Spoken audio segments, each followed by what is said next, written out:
I wish I would have had something a little bit more for the children today, but this one kind of starts off with it, first of all. Most people have heard of Superman and know that his secret identity is Clark Kent. But do you know what his real name is? No Superman fans here? On the fictional planet Krypton, Superman's real name is Kal-El. That's K-A-L dash capital E-L. Kal-El. And he's the son of Jor-El. The suffix El, E-L, of course means of God in Hebrew. Kal is similar to the Hebrew word for voice or vessel, with Kal-El being defined as the voice of God.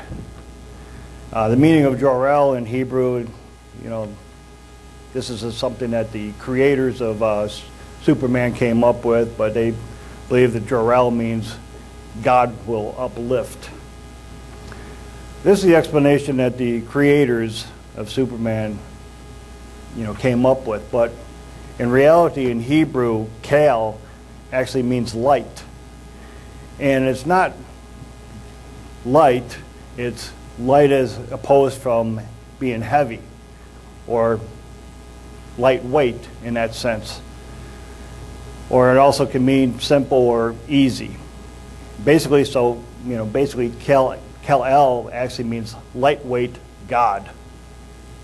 That would be a better interpretation of Superman's real name, lightweight God.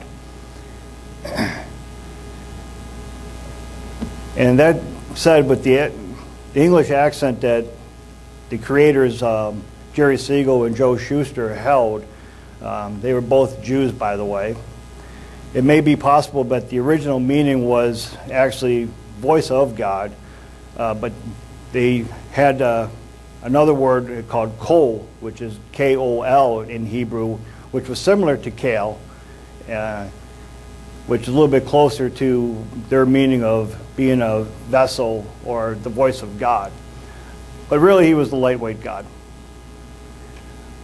I want to look today at what we might consider supermen of the Bible.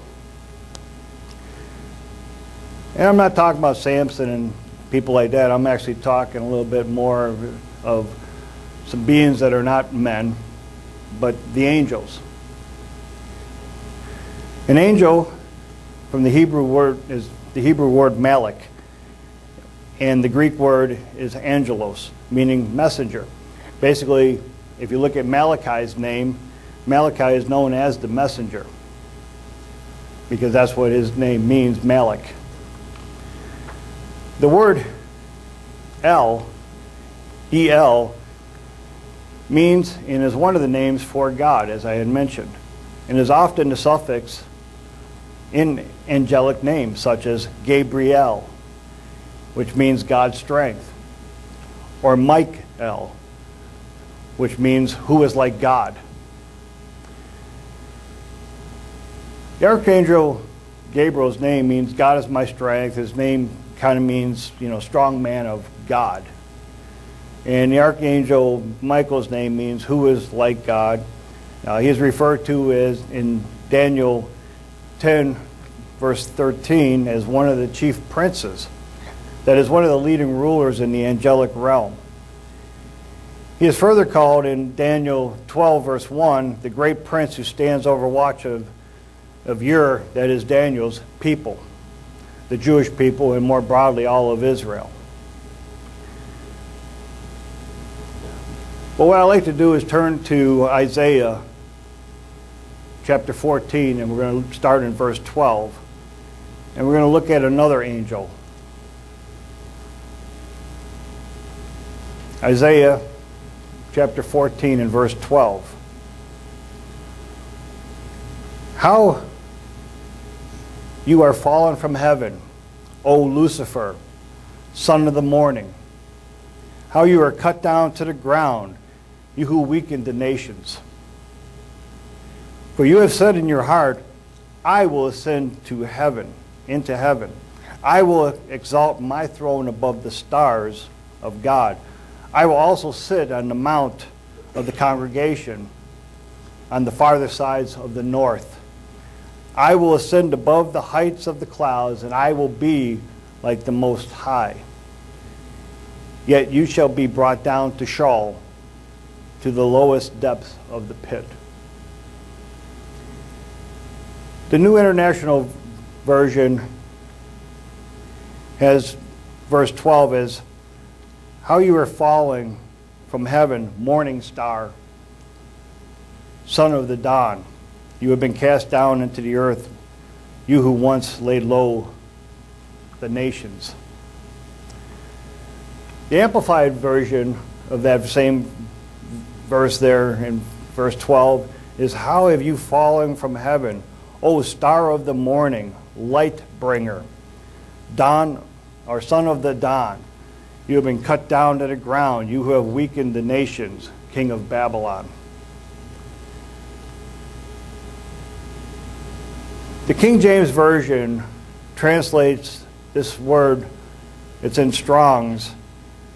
It's the Strong's H 1966 is the word we're going to look at here. In the following manner, they translate it as Lucifer. Lucifer, they say, is light, means light bearer, shining one, morning star. You know, and Lucifer is referred to here as the king of Babylon, or as we know him, Satan. However, the name here in Hebrew is, there's two different spellings. The first one is H-E-L-E-L, having the E-L at the end, which is pronounced Hellel.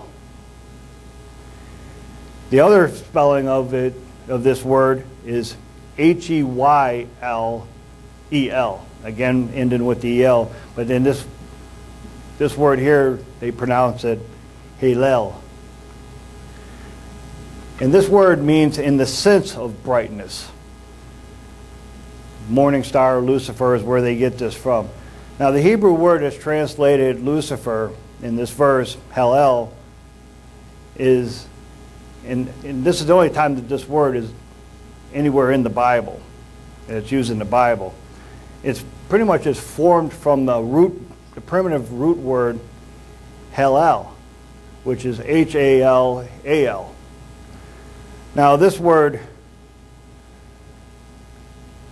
you know, where they say that the Latin word of Lucifer means light bringer, the Hebrew word for light bringer is the name Aaron, the high priest Aaron. His name really means light bringer. There are some that say Aaron's name means lofty mountain, but the root word means light. The Greek word for light bringer is phosphorus. The older speller of that is Ephosphoros. So basically the names Aaron and Lucifer and Phosphorus are 100% identical in meaning.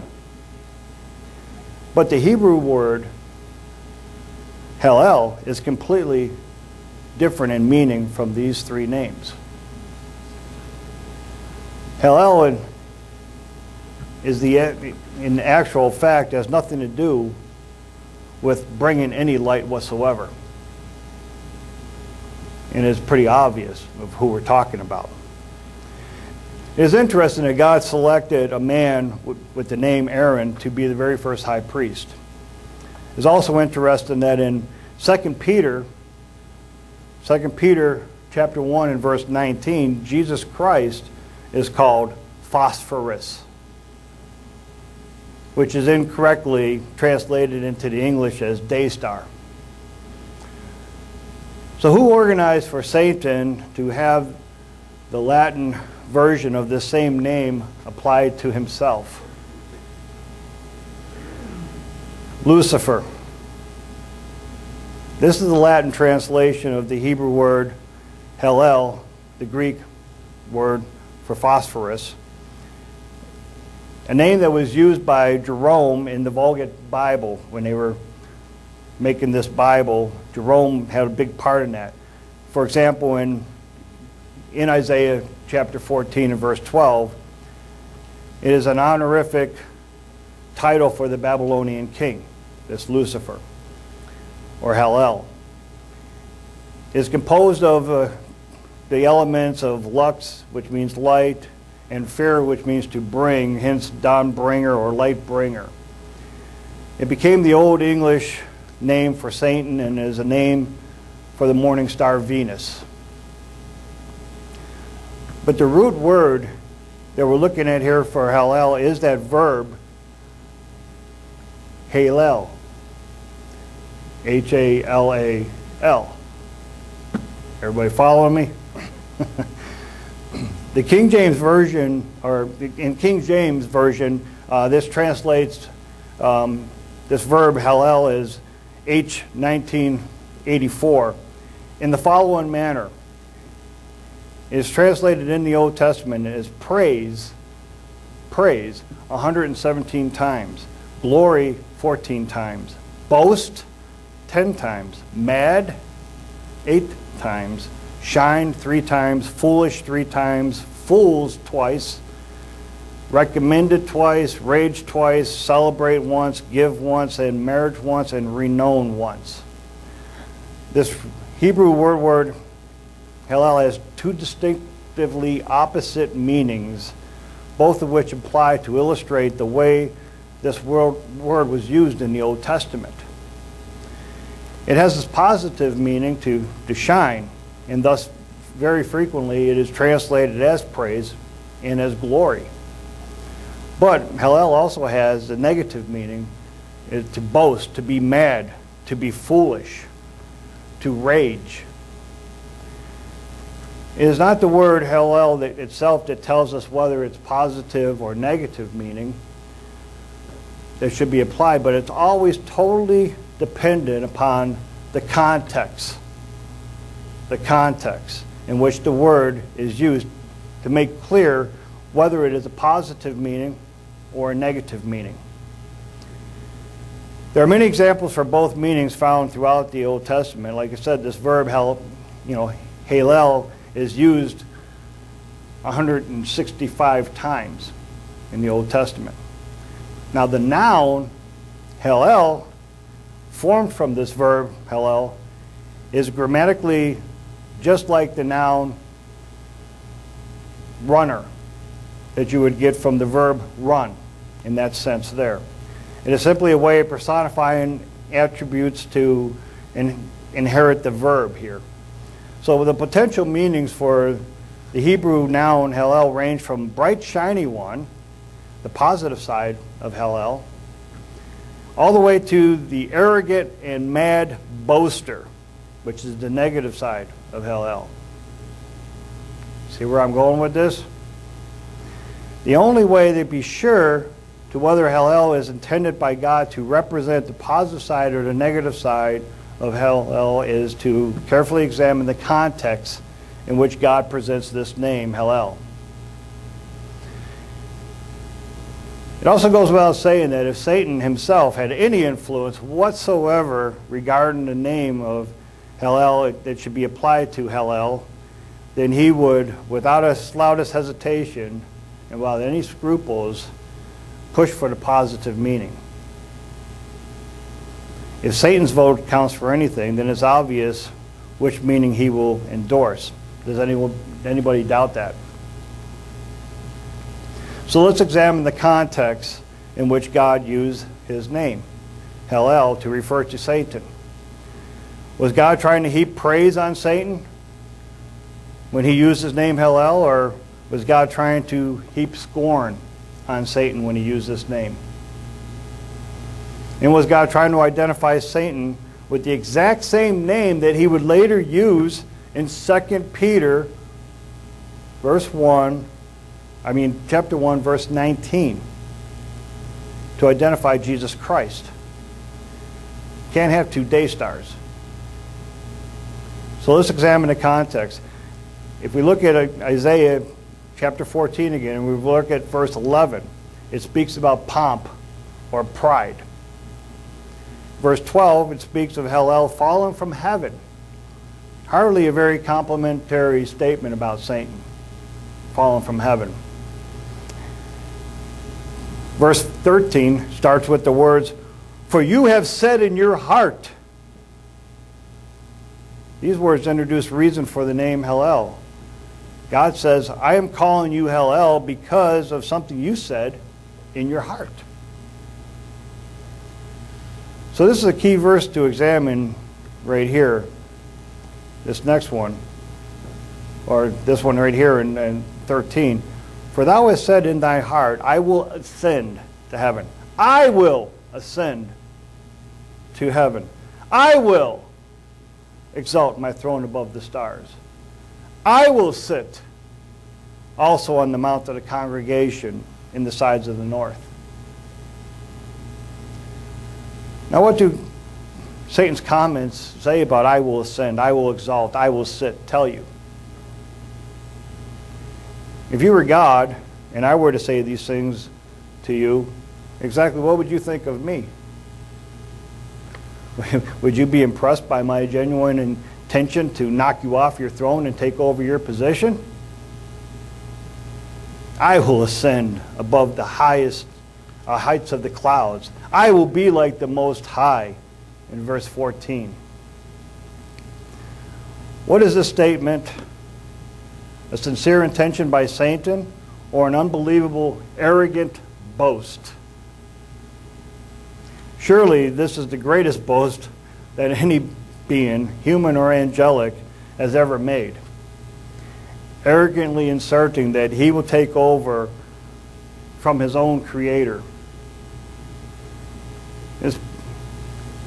Is it possible to think of a more boastful statement than that? I don't think so. The next verse reveals God's response to these thoughts Satan had harbored. Notice this verse, verse 15. "Yet thou shalt be brought down to hell, to the sides of the pit." In the Greek language, had incorrectly translated this Hellel as phosphorus, a spelling variation of the old word ephosphorus, which meant light bringer. When Jerome made his Latin language Vulgate translation, instead of correctly translating the Hebrew word Hellel, he simply translated it incorrectly to this phosphorus into the Latin word Lucifer. He did this knowing that Isaiah 14 verse 12 is speaking about Satan.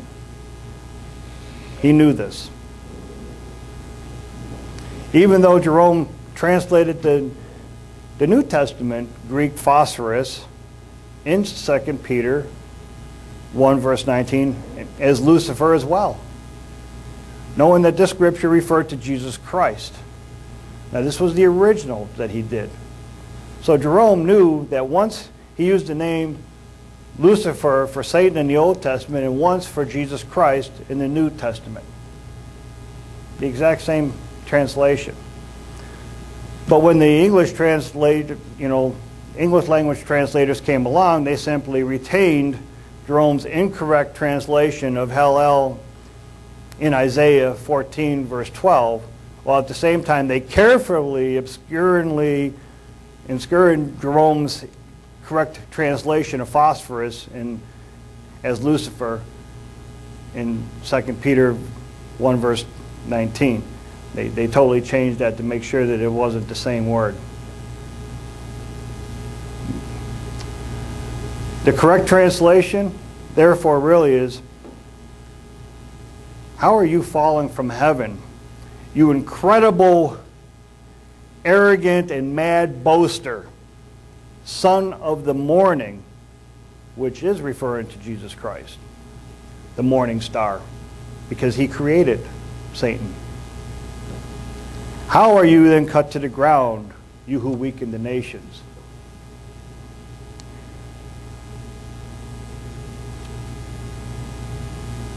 Not even sure that we can say that Hellel is actually a real name for him.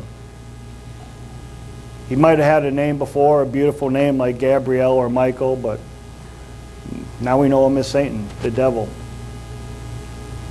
Whatever his name was, I don't even think it was Hillel. It definitely wasn't Lucifer. But he doesn't even deserve a name such as that now. Rather than praising Satan in this verse, God was heaping scorn and contempt on Satan for his unbelievable arrogance, saying he's going to overthrow him. The God of this world, as we know him in 2 Corinthians chapter 4, verse 4, he has deceived humanity into applying the positive meaning of Hallel to the designation Hallel. And in that way, usurping one of the names of the New Testament that it is used specifically for Jesus Christ. You can see that he wanted to do this. He wanted the same name as Jesus Christ. With this name, Lucifer, Satan has effectively disguised himself as an angel of light, which is in 2 Corinthians 11:14. Don't be fooled by Satan. His name is not Lucifer. He is Satan the devil, and he is our adversary.